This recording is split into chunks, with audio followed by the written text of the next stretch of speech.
Welcome to the beginning of this new session of Wood Wide Web on integrated Bible study. This week we're going to be focusing on a passage from the Gospel of Matthew. But each of these succeeding weeks we'll be talking about one passage from each of the Gospels.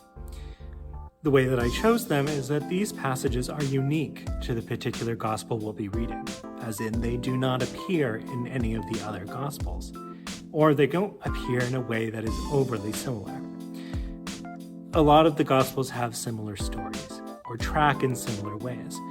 Not all of them in the same amount, but each of them does have unique tales within it. This one, the sending out of the disciples, is one from the Gospel of Matthew.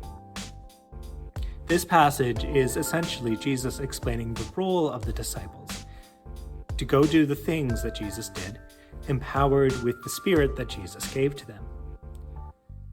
The instructions are clear. Go do good things. Take little with you. Rely on the charity of others as payment, and bless those who deserve it. Jesus even admits that this is going to be a little bit dangerous, telling them that they will need to be clever and innocent, which we can assume means that they need to stay out of trouble, so as not to incite any unneeded attention. My questions around this gospel passage are as follows. What kinds of skills or gifts would the disciples need to do as Jesus told them? What might discipleship look like in our time? What about this model would need to change?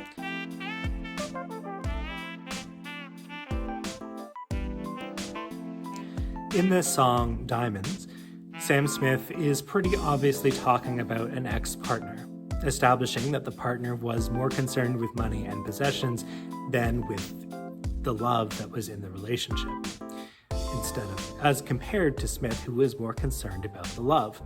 The dynamics between people in love and between a disciple and those that they serve is quite different.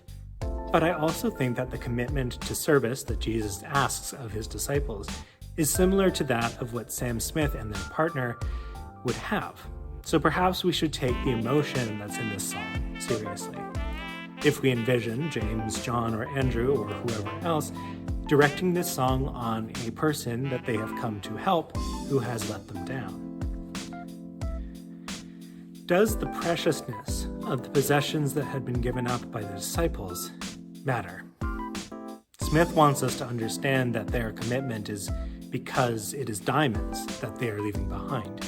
But how might the disciples' experience of leaving their possessions behind and being disappointed be different?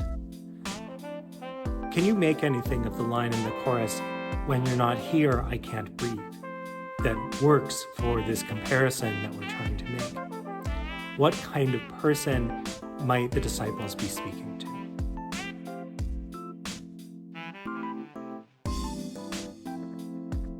In this video by Howcast, a vet and a vet tech go over some of the attributes of doves that would be helpful for us to know and for anyone who's actually looking to get a dove as a pet. What stands out first is that this quiet, docile description near the beginning is really highlighting that quality of innocence that we see in the scripture. But as it turns out, just because a bird is easy in some ways does not mean it doesn't have its own problems. Being a prolific egg layer, in particular, seems to show the need for some special care for doves.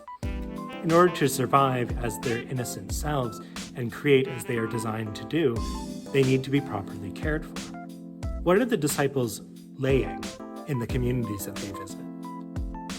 How might the snake attributes like cleverness or others that you can think of help doves to survive? Thank you all for joining me this time. I'll see you back next time with the Gospel of Mark.